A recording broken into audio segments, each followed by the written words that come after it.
My name's Devamitra. I'm a member of the Triratna Buddhist order. I've been practicing Buddhism for most of my life, almost for half a century. And a few years back, I became very, very intrigued by a Vietnamese monk called Quang Duc, who immolated himself in downtown Saigon. He burnt himself alive in June 1963, June 11th, 1963, in fact. And he was caught on camera, both by Malcolm Brown and someone with a newsreel camera, I believe. And the images from the images caught the imagination of the world. They appeared on all the major newspapers throughout the world the next day. They're very famous. In fact, one of them even appeared on the front cover of the album of a rock band. But if you ask someone today, well, why did he do this? Why did this man burn himself alive? And, well, most people would assume rather, that he did it to protest against the Vietnam War, or what the Vietnamese called the American War. But that's not the case. In 1963, certainly in June 1963, the Vietnamese War hadn't really got underway. It was very little more than a few skirmishes in the Mekong Delta, to the south of Saigon. But there were Americans already present in Vietnam at that time, in South Vietnam anyway. They were there to help resist the insurgents by communists from the north. But strictly speaking, the 20,000 Americans who happened to be in Vietnam at that time were simply military advisors, but clearly there were more than that. However, it was still very, very low-key in June 1963. So what Quang Duc's action was protesting, if indeed it was protesting anything at all, had nothing to do with the war. It was about the fact that Buddhists in Vietnam were being severely persecuted by the Roman Catholic regime. Roman Catholics in Vietnam at that time were a small minority, perhaps 10, maybe 15% of the population. Mostly the sort of aristocratic elite, I would suggest. But that's what this is all about. Now, the severity of that persecution isn't widely known. And so I hope in the course of this film that will become a bit clearer to you. But before I go into that, I'd just like to say a bit about the man himself, the man who immolated himself in this way, and why he did it in a broader sense, and see what comes out of that. So, first of all, he was born in 1897 in Can Hoa province, in a small village just outside Ninh Hoa. He was raised principally by his uncle in a Buddhist temple just outside that village. Now, his uncle was an interesting man in himself. He was, there's a legend about his uncle to the effect that he was seen, at least on one occasion, disappearing into the jungle on the back of a tiger. Whether or not that's just merely legend or there's some truth to it, who knows? I mean, I don't personally take it literally, but I was very, very fascinated by that image. And the reason for that is because many years later, when Quang Duc was a fully ordained monk, he had to disappear for 3 years. And we know that he disappeared to Cambodia, possibly to Laos, possibly even beyond. And in those countries in Southeast Asia, there was a tradition of monks going into the forests, deliberately down tiger tracks late in the evening, knowing that they would encounter tigers. And they were doing this in order to overcome their fear. So I did often wonder whether something of that sort had intrigued Quang Duc, whether or not he himself had done that, whether in Vietnam or elsewhere. But there's no record of that, by the way. That's purely my imagination. But certainly he was a very, very fearless man. It's quite clear from the way he died. But let's go back. So Quang Duc was raised by his uncle, who was the abbot of Long Son Temple, just outside the village where he was born. And it was quite a large temple. It had over 11 acres of land where they grew crops. And that was quite a substantial holding for a temple. And Quang Duc was raised by his uncle, obviously trained as a Buddhist monk there, at least began his training when he was only, I think about 5 or 6 or possibly 7 years old. And he would have been trained in the martial arts. We know that he practiced Kung Fu, which most Buddhist monks in Vietnam, it seems, did practice, certainly round about that time. They did it for 2 reasons. One, in order to keep fit, and secondly, in order to protect themselves in the unlikely event that they would be attacked by somebody. So it was more a question of self-defense. It was not as a means of performing aggression against others. So we know he practiced Kung Fu. He was brought up within that tradition. His uncle at some point sent him away to another temple for about 3 years, where he continued his training, and he eventually, in fact, it was a sort of his training in Zen, really, I think around when he was about 15 or so. And he went to 2 different temples, I think, after he left Longson, to continue his training, and eventually took the full ordination of the Buddhist monk. And after that basic training was done, I think he went back to Longson, where he had the reputation for being a very, very efficient administrator of the temple. This is one of his key characteristics. He was a very trusted and efficient administrator. In addition to that, he was clearly a very, very gifted meditator. Shortly after, well, I think sometime towards his late 20s, he went into a 3-year solitary retreat on it's described as a small mountain, but it's little more than a hill, really. I've been there, a place called Nuit Dat.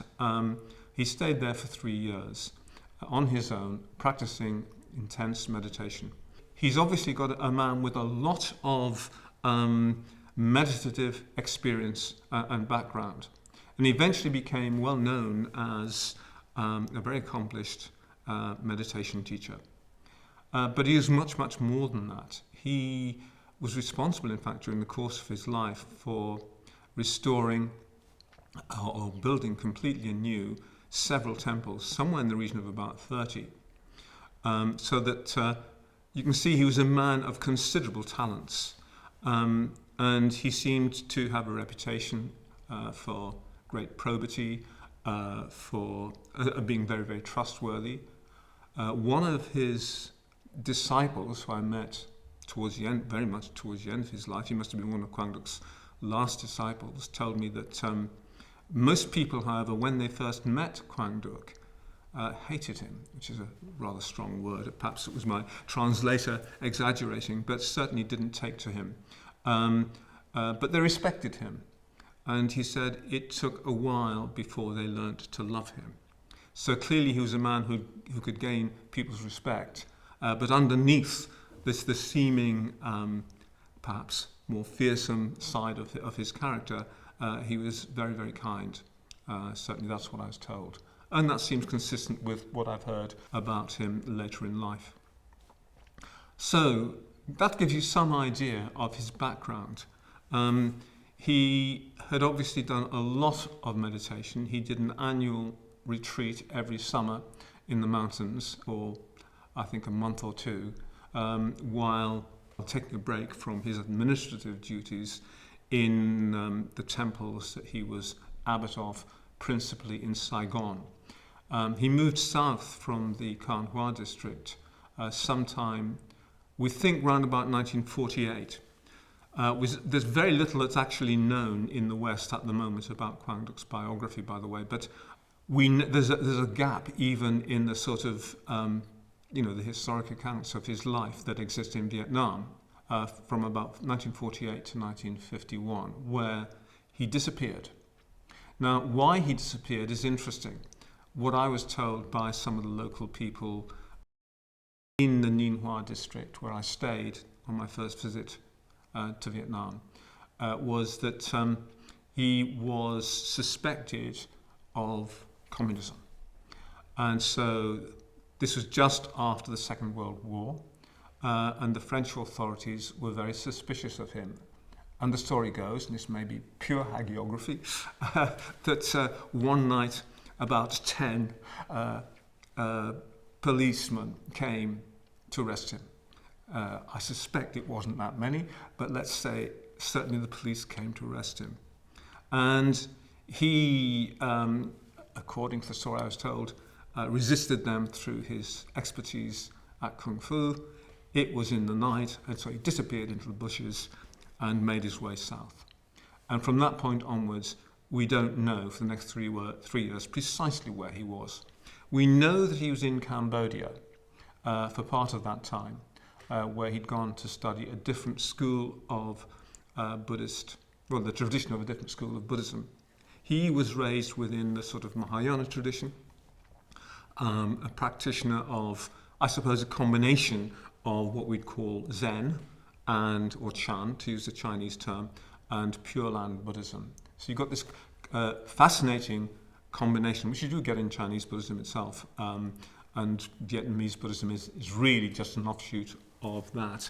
You get this fascinating combination of intense devotion with intensive meditation. So that's the tradition that he was raised in which he practiced and which he taught. But he took advantage of his time in Cambodia to study the so-called Theravada tradition, which predominates there.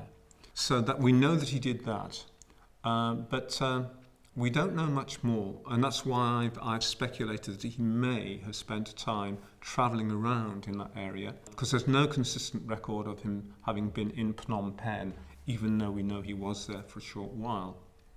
Anyway, when the coast was a bit clear, he resurfaced in Saigon.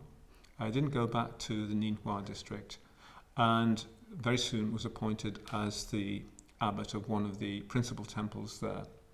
At that time, he used a different name.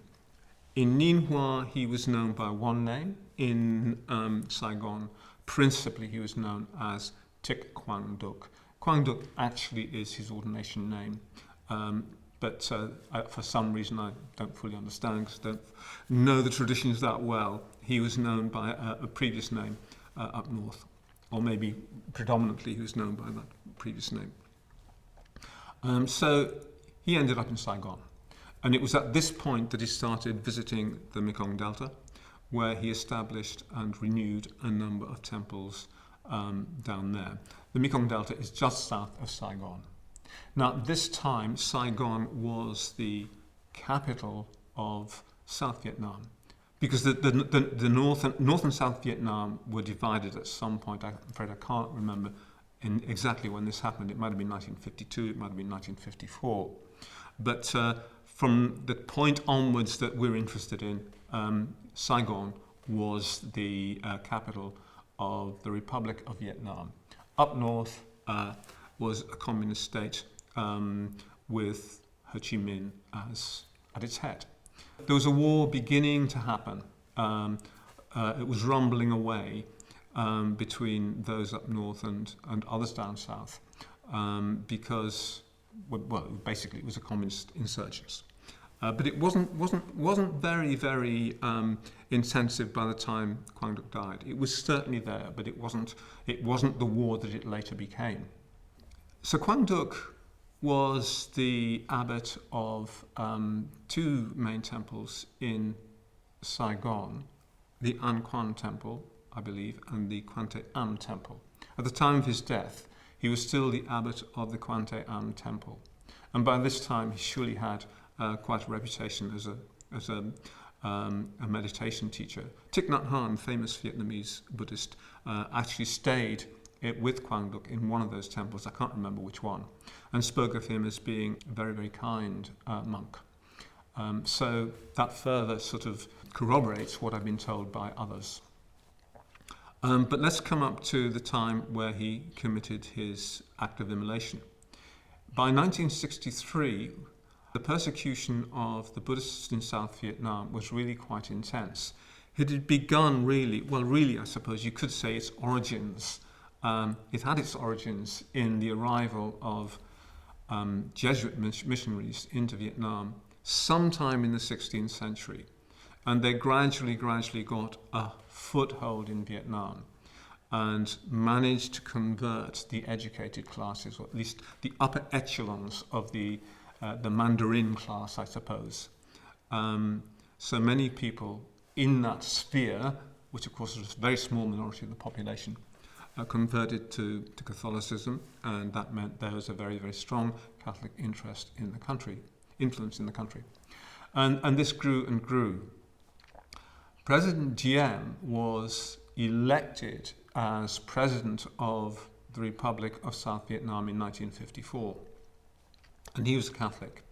And from some accounts, it seems he was quite a fanatical one. Whether or not that's actually the case, it's not clear to me, but certainly other members of his family were quite fanatical. Particularly his younger brother, Nu, and Archbishop Thich, his elder brother, and Nu's famous, let's say infamous wife, sometimes known as the Dragon Lady, certainly to Americans, Madame Nu. And certainly Nu and Madame Nu and Thich were all very, very zealous in their persecution of Buddhism. Nu was the head of the secret police, and during this period, increasingly there were atrocities which were committed against Buddhists in Vietnam. Atrocities that we in the West don't really know about. For example, there were several occasions when Buddhist monks and nuns were buried alive.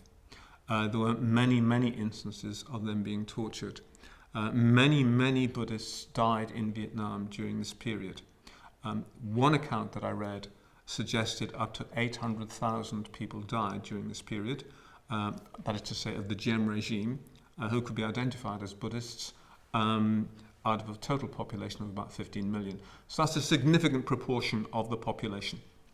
And some of this is well documented, but not, the material is unfortunately not widely known in the West or widely understood. So this is a situation that was in the background to what happened in 1963. Now in 1963, let's say for the 3 years building up to 1963, this persecution had been intensifying.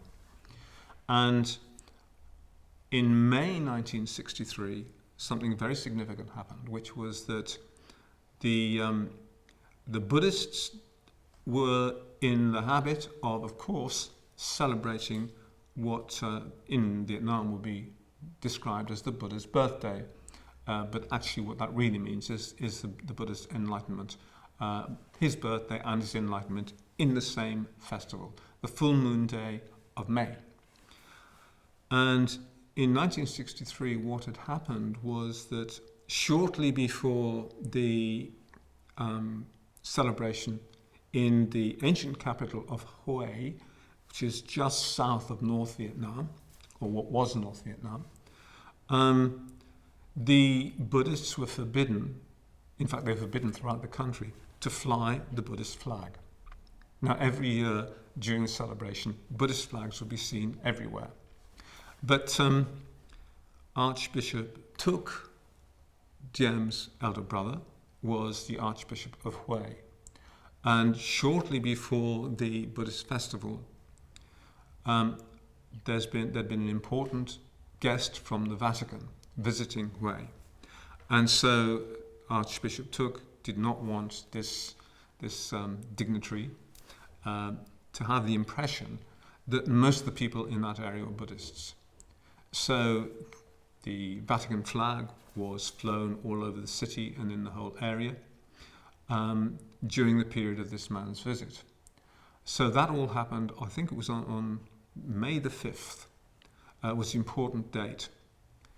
Now, on May the 8th, this was a festival day the Buddhists wanted to celebrate, and they were forbidden to hang their Buddhist flags in the usual way.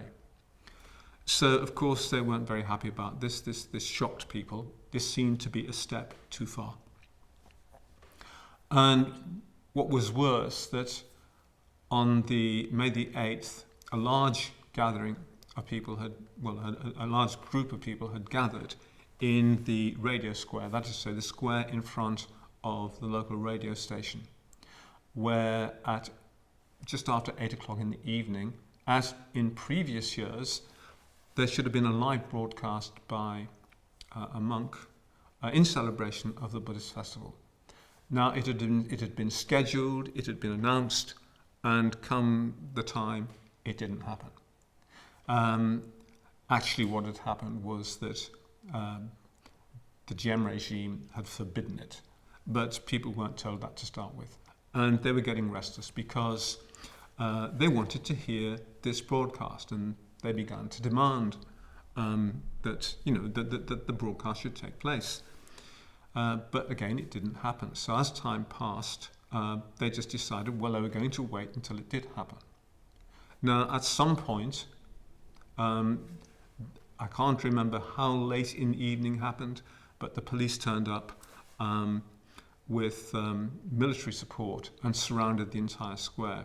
By the time this happened, I think there were about 10,000 people in there, because more and more people had gathered, wanting to listen to this discourse. And they were behaving perfectly peaceably.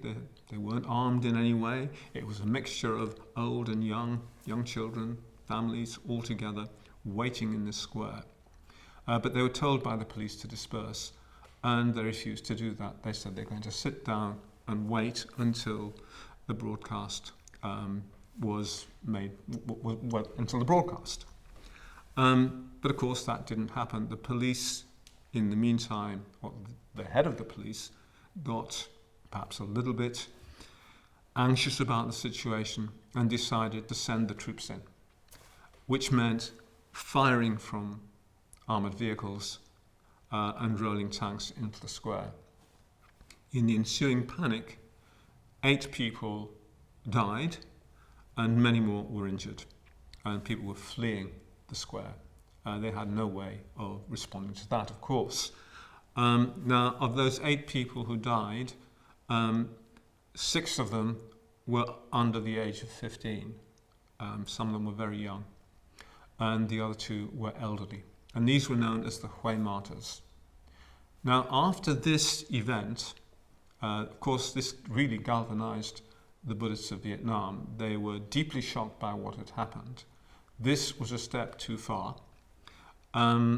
When Quang Duc heard about this, he was actually in retreat at the time, according to one account. Now, at this point, I need to make it quite clear that what happened next is a bit confused, because there are differing accounts, and some of the accounts of what happened seem to contradict one another. I have heard 2 different accounts. There may be others I've not heard, but certainly it's not entirely clear what happened. But according to one account, Quang Duc was in his annual solitary retreat in the mountains, not far from Saigon, and one of his disciples sent a message asking him to return immediately because there was a very urgent situation. So Quang Duc responded. He came back to Saigon, and he was shown the photographs of what had happened in Hué. Fortunately, there were photographers on hand to record what had happened, and he was deeply, deeply shocked. It seems that before this incident, he, like many of his brother monks and sister nuns, were very, very concerned about what was happening. But for many of them, this was the turning point. They felt they really had to do something to prevent this happening again. And so, according to this one account that I read, Quang Duc then took a vow to the effect that he would sacrifice himself. He would make a fire torch of himself for the 3 jewels, the 3 ideals of Buddhism. And as a means, this was not made explicit, but presumably it was part of his thinking, to make known the terrible circumstances in which Buddhists in Vietnam were living at that time. So he took this vow, and he wrote a letter which he sent off to a committee which was trying to oversee the resistance to the Vietnamese government, the South Vietnamese government, Diem's regime. This committee had been set up to try to sort of resist the persecution. So Quang Duc wrote to this committee informing them that he had taken this vow and asking their permission to do so. Again, from this point onwards, this is where the contradictions begin to flow in. According to one account, Quang Duc was actually present at a meeting with this committee to discuss it with them. And they later asked him to write a letter. According to the other account, he wrote the letter. He wasn't present at any meeting at all, but just waited for their response. Now, one of the monks that I spoke to said that he was present at that meeting, and all those present were absolutely horrified. Now, that may reflect more this particular monk's character than the others, I'm not quite sure, but they certainly were not, they were shaken by it. They weren't expecting it, and they didn't take it that seriously. In fact, later this particular monk told me that the reason why they didn't take it that seriously was that they were not convinced that he could do it, not that they knew him. So that was a big assumption. But of course, you can imagine, I mean, it's difficult to imagine anyone having the guts to sort of sit down and burn yourself to death. You know that if you do that, you know that you're going to die. There's no way back. But they certainly couldn't imagine that he could do it. But they were also horrified, or at least this one monk was horrified. He said to me that they dismissed it as something medieval. There'd been nothing of this sort in Vietnam since the medieval period, which actually wasn't true, although he was very sincere in knowing that. There had been 2 such immolations in the early years of the 20th century in Vietnam. In fact, there's a whole tradition of this, not so well known in Vietnam, but very, very well known indeed in China, and many instances of monks doing this. So perhaps at this point I should explain why they were doing it. Well, it goes back to a Mahayana scripture. Mahayana is one tradition in Buddhism. A Mahayana scripture called the White Lotus Sutra, which is not so much a discourse as a series of myths and legends and parables. And one of those parables involves the Bodhisattva Vaisajaraja. And Vaisajaraja was a very devoted Bodhisattva, practicing Buddhist, seriously practicing Buddhist, let's say, deeply devoted to the Buddha. And he wanted to express his devotion to the fullest.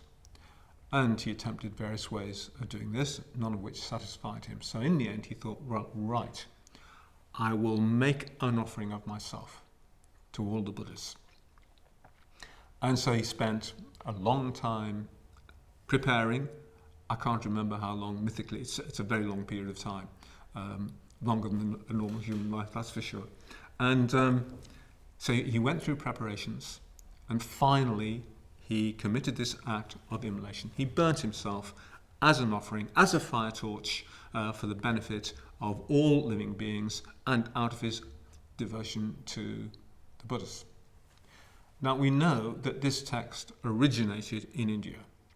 And the Indians are, well, they're very different from the sort of more pragmatic and Chinese and even Vietnamese. They're much more poetic in their sort of way of looking at things. And so this was not intended to be taken literally. It was meant simply as a symbol of the extent to which one should, or one could, express one's devotion, even give your own life.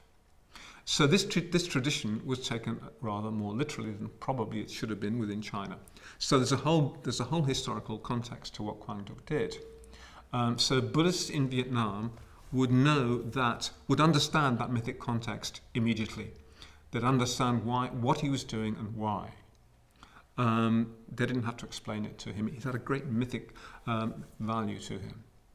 However, as I say, none of this had happened in Vietnam since the medieval period. Mostly, but notwithstanding these 2 earlier instances in the early 20th century.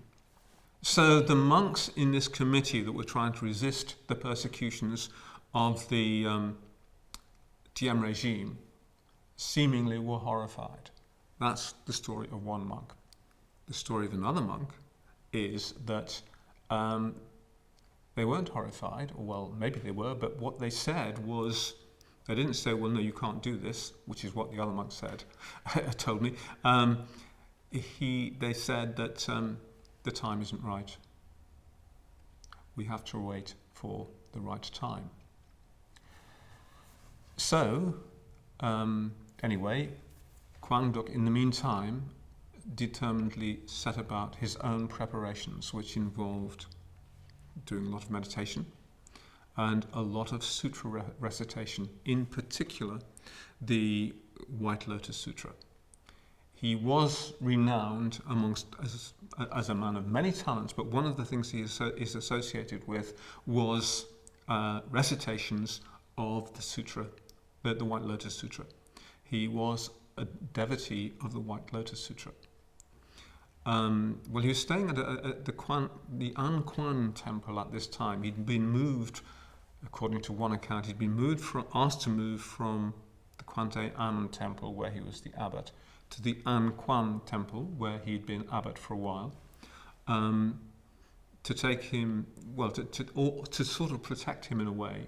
These were the monks. Well, this is according to the story where, they'd said, well, they didn't say no, but the time wasn't right. So he prepared himself there. And this went on for a few weeks. In the meantime, what had happened was that once a week, there was a procession from one temple to the sort of the main temple where the more politically minded monks were working from. This procession took place once a week. It was to commemorate the massacre, so-called, in Hué. So they'd been doing this for a few weeks. And it was a regular event which the police seemed to permit because they could see it wasn't in any way threatening the regime or what have you, so they thought. So that when the time came for Quang Duc when the monks thought, the situation is really desperate now, we need to ask Quang Duc if he's willing to do this.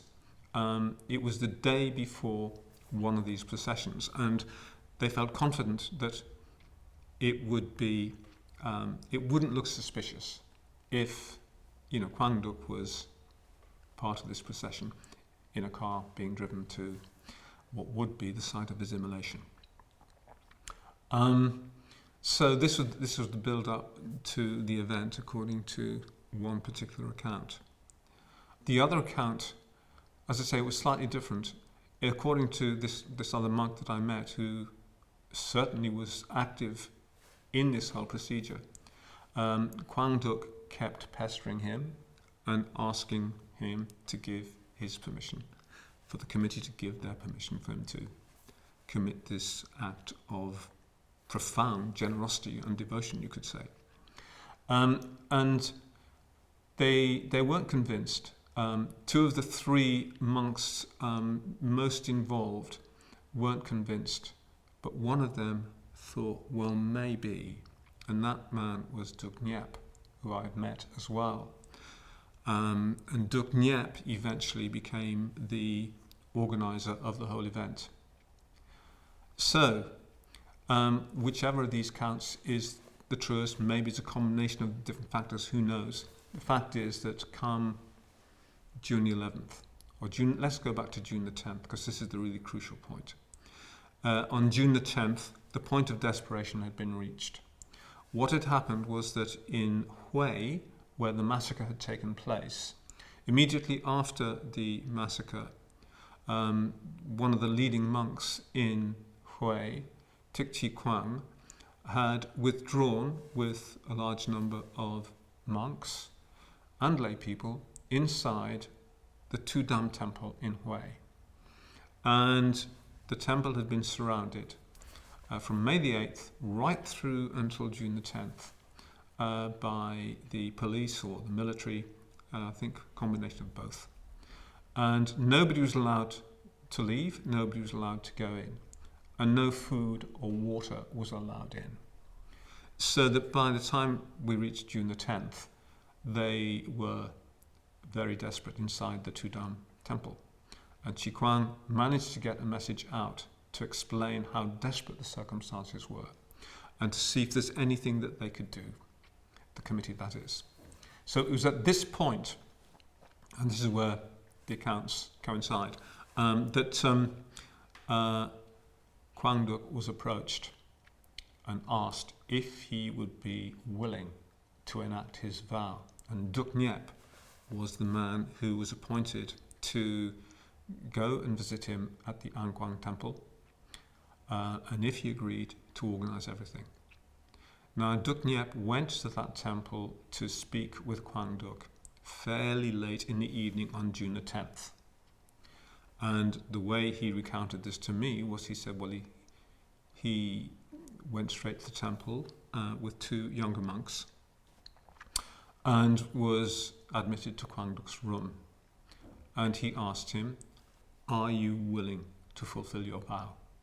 Quang Duc responded, I'm willing to sacrifice my life for the sake of the Dharma at any point, at any time, in any place. Duc Niep then responded, what about tomorrow morning? And Quang Duc consented by silence and just simply smiled. That's Duc Niep's account. He had to leave immediately because there was a lot now for him to do before, I can't remember what time it was. I think the immolation took place at 10 o'clock the following morning. So he had about 12 hours overnight to organize everything. So he said goodbye to Quang Duc and said, look, please, between then and now, do not leave this temple. He said, look, I brought these two young monks along with me. They will look after you. At the right time, someone will come and pick you up in a car and take you to the site of the immolation. So that's what happened between Duc Niep and Quang Duc. Duc Niep worked throughout the night, I believe, in order to organize everything because he had very little time. And his principal concern was to make sure that Quang Duc's immolation was public. And for that to be effective, he had to involve the Western press. He was well known to the Western press. He was the committee's interface with the Western press. And some of them were very skeptical about him because he'd promised all sorts of things on previous occasions and nothing had happened. So when he contacted those people he needed to contact, it was quite a long list of journalists. Most of them didn't take it seriously. In fact, none of them did, apart from Malcolm Brown. Thank goodness he did. Malcolm Brown was one of the correspondents for Associated Press. And he decided to go. He left with the monks and nuns with the procession through the streets with a car with Quang Duc in it at the front of the procession. So he was there as they were marching towards the square. Now they wanted it to be a high profile place. Really what they wanted was to do it in front of the American embassy. But for some reason or other that wasn't possible. And they did it instead very close to the Cambodian embassy, which is not quite so high profile, but nonetheless it was sufficiently so. So that they processed towards the Cambodian embassy. And then they reached this square, this junction, where the immolation took place.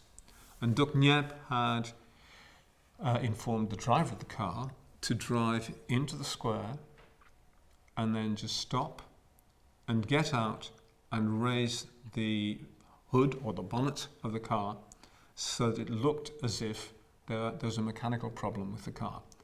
And thereby they would gain valuable seconds. In the meantime, Quang Duc, who had been sitting in the rear of the car, got out with the other monk sitting next to him, who opened up the boot picked up a 5-gallon can of petrol, and with his other hand he escorted Quang Duc to the centre of the square. Quang Duc calmly sat down on a small cushion in full lotus, and the other monk, who was very, very nervous, poured all this petrol on top of him. Most of it missed him, apparently.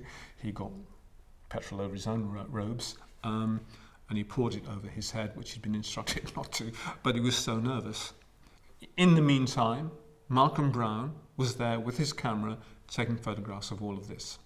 So the monk withdrew to a safe distance away from Quang Duc, and Quang Duc took from inside his robe a lighter, and he flicked it, and nothing happened. And he flicked it, and nothing happened. He flicked it again, and nothing happened. And so in desperation he looked towards Duc Niep, who was standing about 10 meters away, and looked at him and spoke his final words, "No fire!" So Duc Niep, coolly, of course, had thought of this possibility, flung him another lighter, which Quang Duc caught, and as he did so, a policeman was breaking through the barrier. Now I should explain, I should have mentioned this earlier, but all the monks, or many of the monks and nuns in the procession, had blocked all entry into the square. They were lying down on the floor, as instructed by Duc Niep, so that they were lying down in the road so that emergency vehicles couldn't get through. And they were protected by martial arts students who'd been instructed also by Duc Niep. You can see how much work he did overnight. So that it was very difficult for any of the police to get through. They were being resisted by martial arts students and so on and so forth. But just as Quang Duc caught the second lighter, a policeman broke through. Quang Duc flicked the lighter and immediately burst into flames. Duc Niep's way of describing it to me was, it was a hell of flame. Of course, that's his limited English, but it's quite an evocative image nonetheless. The flame was huge, and you can see that in Malcolm Brown's famous photographs. And Quang Duc just sat there, perfectly immobile. And according to Duc Niep, perfectly calm. He didn't move. All the other people who I spoke to about this, well, the other people, the other accounts mentioned that he did not move. He sat perfectly calmly. But Malcolm Brown said that there was an expression of distorted pain on his features, but it certainly doesn't show in the photographs he took. And I mentioned this to Duc Niep, and he said, no, that's not true. So Quang Duc sat there for 10 minutes and just burnt as a huge crowd was gathered around, including one boy from the nearby school who was 13 or 14 at the time, I can't remember exactly. And I happened to bump into him quite by accident when on the anniversary, the 50th anniversary of Quang Duc's Immolation. When I gave my talk in Berlin, there was someone present. In fact, there were two people present who obviously were from the Far East, and they were sitting on the front row. I could see them very clearly. And at the end of my talk, they both approached me. And the wife of the man told me that he was there. He was there when it happened. And so I said, so you were there when Quang Duc immolated? And he said, yes. He said, first of all, he thanked me for my talk, because he said he'd been thinking about Quang Duc all day. He'd been very much on his mind, because of course for at such an impressionable stage of one's life, to see something so shocking as a human being burning to death left a very, very deep impression upon him. And Well, we talked afterwards, and he said he was deeply moved by the whole event. It left an indelible impression upon him, and he thanked me very, very sincerely for my talk, which he was very, very pleased that I'd given. So I asked him, well, did Quang Duc move, or did he sit perfectly still? And he said, perfectly still. He didn't move throughout.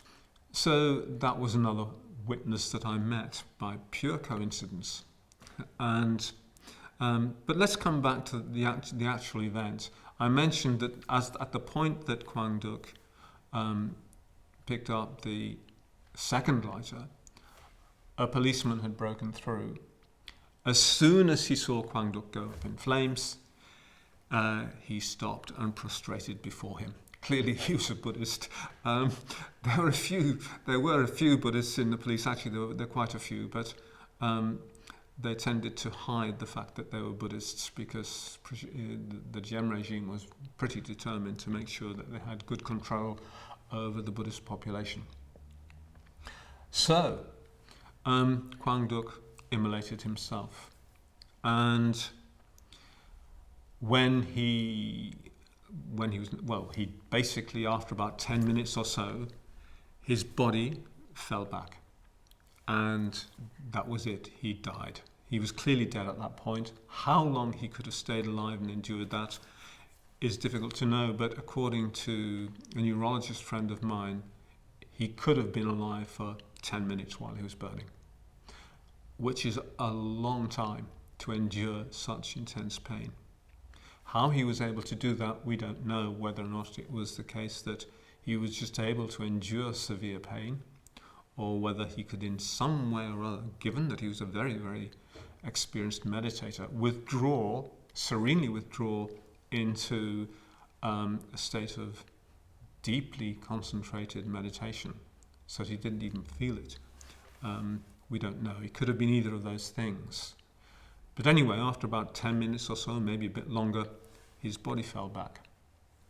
And shortly afterwards, they doused his body with water and shifted his remains into a Buddhist flag, which was then folded, and they took the remains away to, I believe, to Saloy Temple.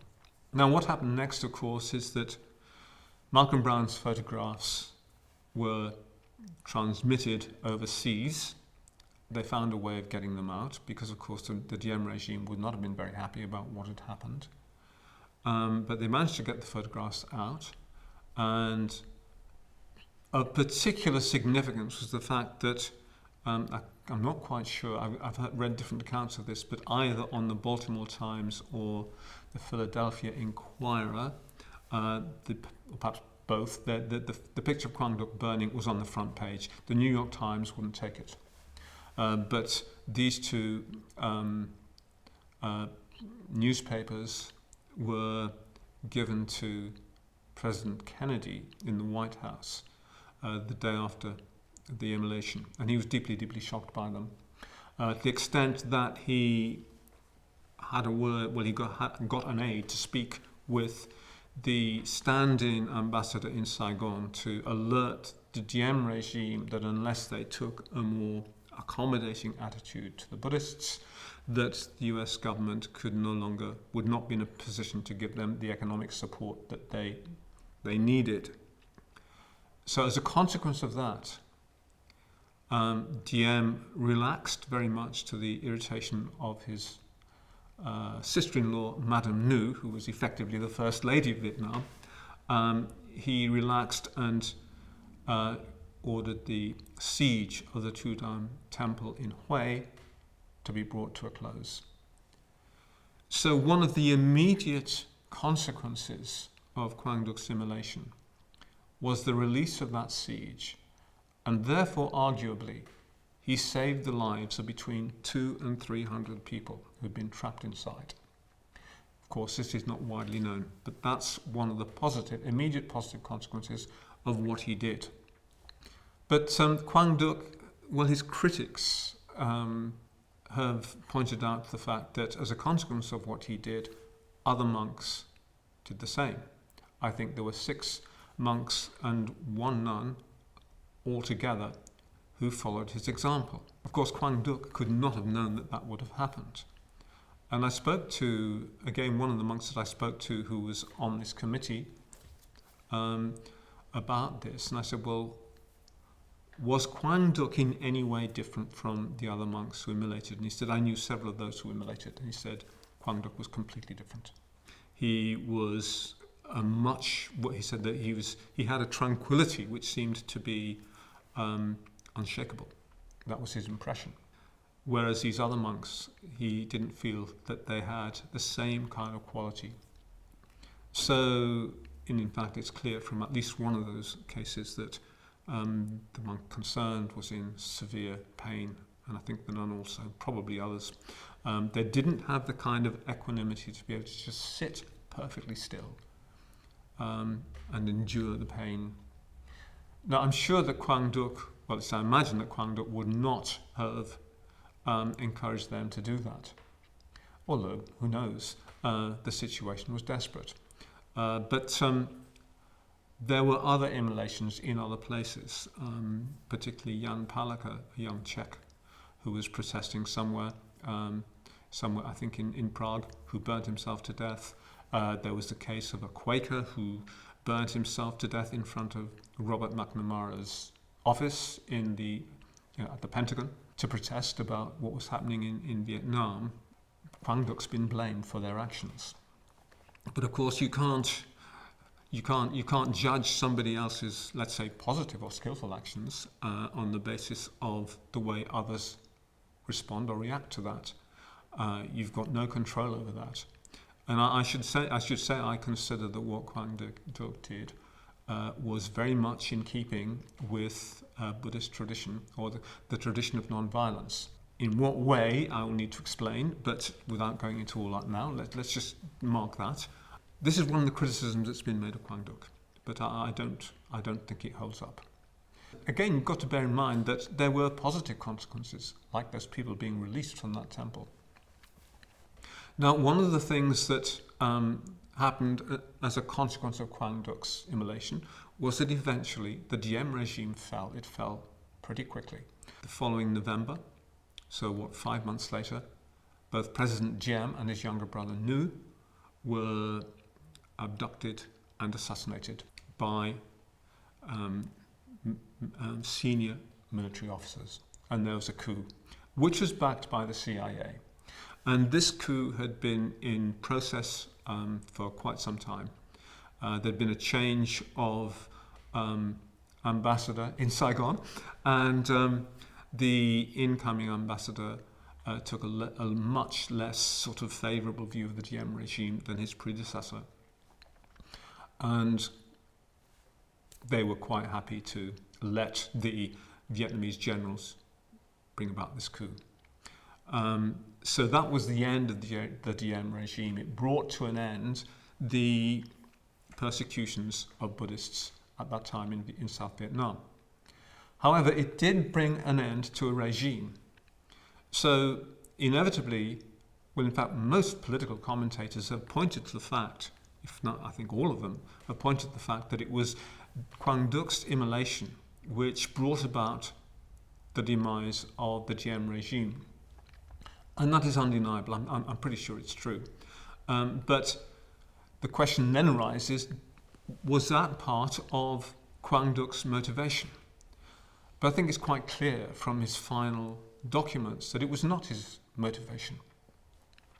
He left behind him 3 letters, one of which was addressed to President Diem, in which he addressed President Diem in the most courteous terms, asking him to have compassion on all his people, not just the Catholics, and to enforce a policy of religious equality in Vietnam, which of course the regime was not prepared to do. But it's clear from that that Quang Duc was not trying to bring about a regime change.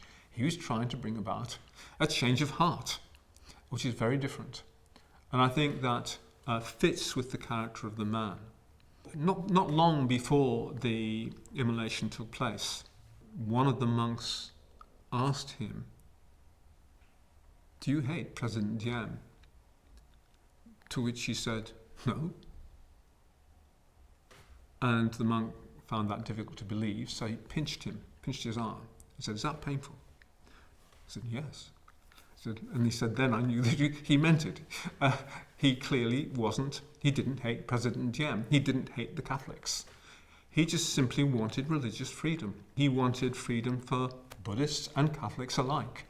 But that didn't suit the policies of the Diem regime, particularly Cardinal Thich, his brother Nu, and Madame Nu. It's quite clear, I think, from his final documents that he didn't intend to bring about a regime change. He wanted to bring about a change of heart. It's very, very important to bear that in mind.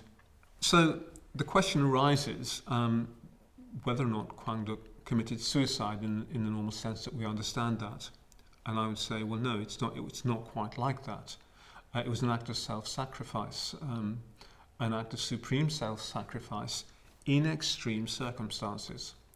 So I wouldn't describe it as a suicide in the normal sense. By which I mean people who commit suicide generally are not in a very positive emotional state. They might be in some way disturbed, they might be they might be depressed, they may feel some kind of self-hatred, even quite intense self-hatred. They may just feel that they just can't face their lives any longer. They may even do it to spite somebody else. This is certainly known. These sort of actions spring from what we'd call in a Buddhist context unskillful mental states, from negative emotions. Now it's quite clear that there was nothing of that sort taking place with Quang Duc. For a start, he was perfectly tranquil when he died. By the accounts that I've listened to of those who interacted with him during this period, he seemed perfectly at ease, perfectly calm, and just determined to do what he had to do. And it's clear also, I would say, from his own final documents, that he was acting out of concern for Buddhists in Vietnam. That the Diem regime had committed some terrible atrocities. And he was certainly aware of some of them, perhaps not all, because it was on a scale that is difficult for us to imagine, and it's certainly not been very well documented, not widely documented anyway. It's not widely known in the West. But it was a very extreme situation. And they felt that they had to do something. And I would imagine that partly why Quang Duc did what he did, well, first of all, he had immersed himself in the recitation of the Lotus Sutra for much of his life. So that myth was would have been very, very strong in his mind. It seems clear to me from his final documents and from the way he seemed to be at the time that he acted, that he was acting out of compassion. And in fact, the way that the committee had organized a resistance to the persecution so far had been completely ineffective. They'd been marching through the streets of Saigon.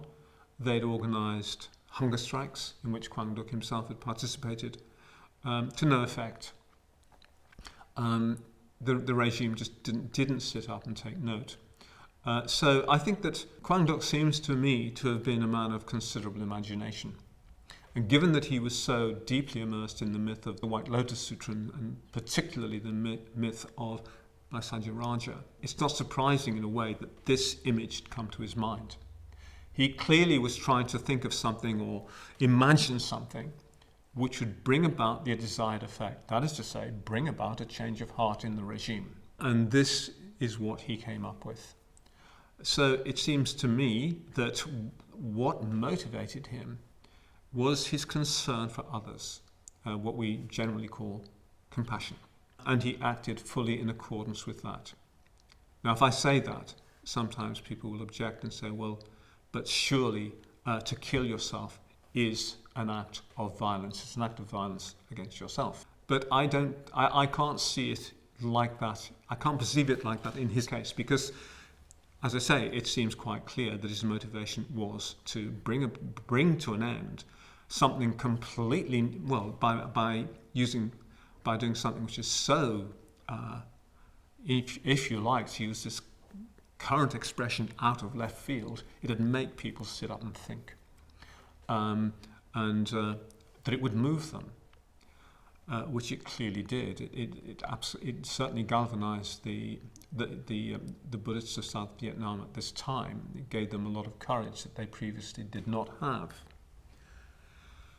I think this also links in with another aspect of Buddhist teaching, which is that, and again, this is not something which is widely known in the West, but there's a heroic strand to Buddhist teaching, which goes right back to the Buddha himself, who in many ways was quite a heroic figure. But what we tend to hear in the West about Buddhism is that it's a very peace-loving tradition, that it teaches non-violence and compassion and so on and so forth.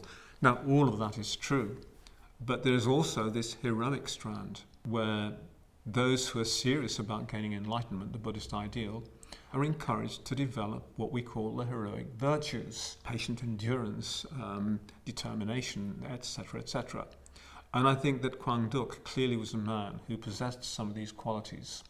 Now, one of these most important qualities is the quality of fearlessness. And within the Mahayana tradition of Buddhism especially, the importance of the gift of fearlessness is emphasized. It's said that one who would practice in order to gain enlightenment for the benefit of all sentient beings can give, or should try to give, the gift of fearlessness. So what this means is that by your confidence-inspiring example, you help others to overcome their own fears. It's quite clear that Quang Duc was quite fearless. He didn't waver from his resolve. He seemed to be very happy to be able to fulfill his vow. He sat perfectly equanimously while he was burning to death. I think you can only do that if you possess to a significant degree this quality of fearlessness. He must have been aware that by doing what he did, it would greatly encourage his fellow Buddhists, not just the monks, but the so-called lay Buddhists, to take courage, that something could be done which didn't harm others, because Quang Duc's action didn't harm anybody. It was just an example. Even an example as if to say, well, there's more than this life, if nothing else, to give them courage in that sort of way. There are bigger things in life than our own small concerns. He exemplified that wonderfully, I think. And I would say that he was perhaps the supreme exemplar from the last century of the Buddhist principle of non-violence. So I can't accept really that he was merely committing suicide in the sense that we normally understand that. It was a self-sacrifice. He was sacrificing his life for the benefit of others. And he was able to do that because of his fearlessness and the associated equanimity. And I think one more connected point with this is that it's not just a question of non-violence. It is a question of compassion. It's important to really understand what non-violence means, because it's not just abstaining from violent action. Of course it does mean that, but it also means, and this is in a way more important, acting compassionately. If you like, the other side of the coin of non-violence is compassion. You can't separate them out. So that if you like, when we speak of the principle of non-violence, we're talking also about the principle of compassion, because the two are inseparable. It's simply, if we speak of non-violence, it's simply talking about compassion using a negative expression, as it were. But the positive counterpart of that is compassion. And compassion means action. It's not just something that we feel. It's not just a sentiment. And clearly, Quang Duc felt impelled to act. He could see that unless something highly imaginative was done, something unexpected, nothing was going to change. Unfortunately, things didn't change quite in the way that he had hoped for, because it resulted ultimately in the assassination of President Diem and his brother. I don't get any sense that he would have wished such a thing himself. He wanted a peaceful life for all people in Vietnam. He made that quite clear. So that's my understanding of what motivated him. He didn't commit suicide in the normal sense. Personally, I feel I've got quite a strong connection with Quang Duc, and how this came about is something of a mystery to me. I began a series of talks in Birmingham, at the Birmingham Buddhist Centre, sometime in the early 2000s, on the Buddhist virtue of virya, or energy. And now virya is an interesting word because it's a Sanskrit term which can be translated as energy, strength, and so forth. But actually, a more accurate, a more imaginative translation would be something like heroic strength, because etymologically the word virya is connected with another word, vira, which means hero. So the virtue of virya implies something heroic. And I'd always been drawn to the heroic dimension of Buddhist teaching and practice. It was just one of those things that had a great appeal to me. Anyway, I was giving these talks, I think 5 or 6 talks, might have been more, on virya. I'd been asked to do this. And I found myself on one evening talking about Quang Duc. I think it was in the context of emphasizing the heroic dimension of virya, energy, and the whole heroic element in Buddhist practice. I think that the following week I was speaking about generosity, and that took me to the idea of the gift of fearlessness, and who better exemplified that than Quang Duc? So I found myself speaking about Quang Duc a second time. And then in the third talk, I found myself speaking about him again. I hadn't planned this, it just came out that way. I was speaking about virya, or energy, in connection with the Buddhist tantric tradition, the so-called Vajrayana. This is the sort of final phase, historically considered, of Indian Buddhism, and it was very different from what went before, but one of the, although still consistent with the principles of Buddhism, of course it was a Buddhist school, but one of the practices undertaken by many of the tantric practitioners within a Buddhist context was to go to the cremation ground late at night, on a moonless night, and meditate, ideally sitting on top of a corpse. Not the sort of thing that we recommend to beginners, by the way, but this is what they did. And they did that in order to help them overcome their fear. Again, Quang Duc came to my mind, partly because what the cremation ground represents symbolically is a sort of crisis situation. A situation in which you have to grow, or even quite literally die, or go mad even. Just imagine yourself sitting alone in a cremation ground, perhaps even on top of a corpse, certainly with corpses, bits and pieces of dead bodies scattered around you. It's not, for most people, the sort of environment which is likely to induce a sense of peace and calm and tranquility. This is quite a challenge, a bit like going into the jungle to face the tigers. So I was speaking essentially on this occasion about the cremation ground. Vajrayana tradition is so vast, you can't speak about such a vast tradition in one evening. So I had to choose one particular element to it, and this was what I chose, the cremation ground. So again, Quang Duc came to mind, and I spoke about him again, as if he was performing his own cremation, which of course he was. Immolation of this kind is spoken of as auto-cremation, self-cremation within the Chinese tradition. My mind was preoccupied with Quang Duc, and I'd been trying to find out more and more about him, and very little was known at that time in the West about him. I found very little. If I did a search on Quang Duc, in fact, I didn't even know his name to start with. But I did find out a little bit, but very little. There's much more available on the internet now than there was then. But as a consequence of doing all that, one morning I was meditating. As I was meditating, very, very suddenly, dramatically, even the image of Quang Duc came into my mind. And it was an image, it wasn't a thought, it was just an image, and it was the image of him burning. And I found myself drawn, as it were, into the flames with him. And this was quite a strong experience for me. It certainly stirred me. And afterwards, I reflected about it. And it immediately became apparent to me that I needed to find out more about Quang Duc. And I actually conceived the idea of researching his life and writing a book about it, a project which came to naught in the end, but for all sorts of reasons. But that got me in contact eventually with the Vietnamese study group, which is an academic group, part of the Association of Asiatic Studies, which an academic friend recommended me to get onto this group. So that enabled me to make contact with one or two people who were researching Quang Duc. I eventually went to Vietnam later that year, I think, and by sheer good fortune, happened to be in Vietnam the same time as an American academic called Elise DeVito, who'd been researching Quang Duc's life and, like me, was deeply inspired by him. She was a Buddhist.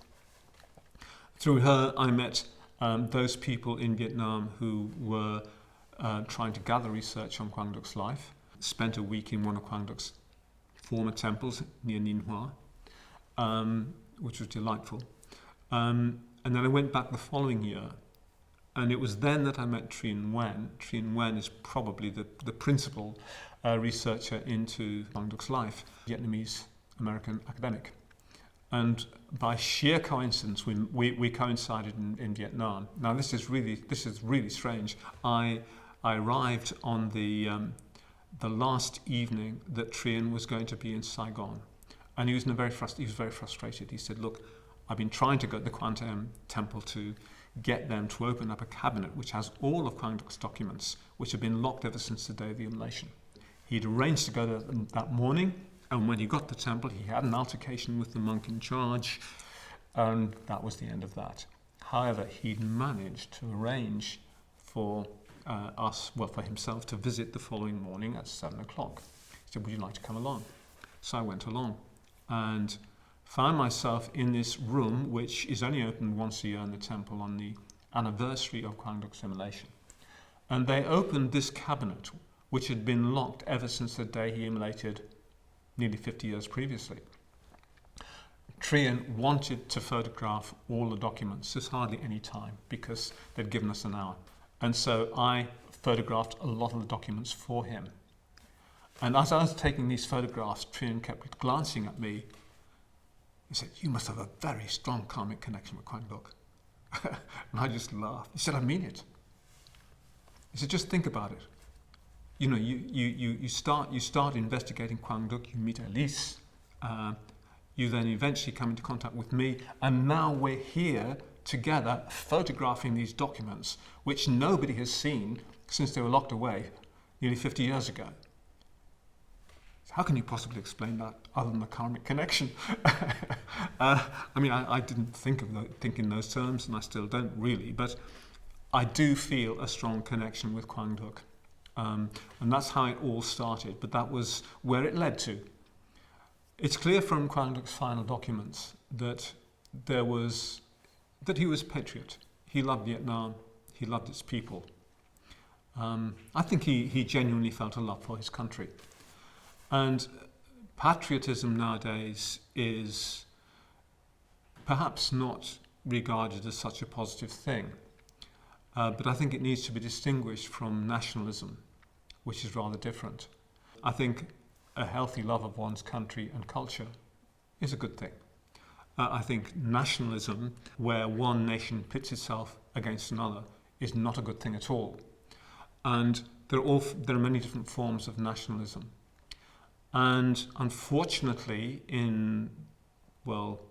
certainly in the last century and certainly in the course of this century, nationalism has become bound up in some cases with a sort of Religio-Nationalism. So that, for example, I think that an unfortunate example of this would be what's happened in Myanmar, where we've had Buddhist monks acting quite violently against the Muslims and encouraging violence against the Muslims. Now, I would say that that is completely at odds with, or certainly is at odds with, the Buddha's teaching.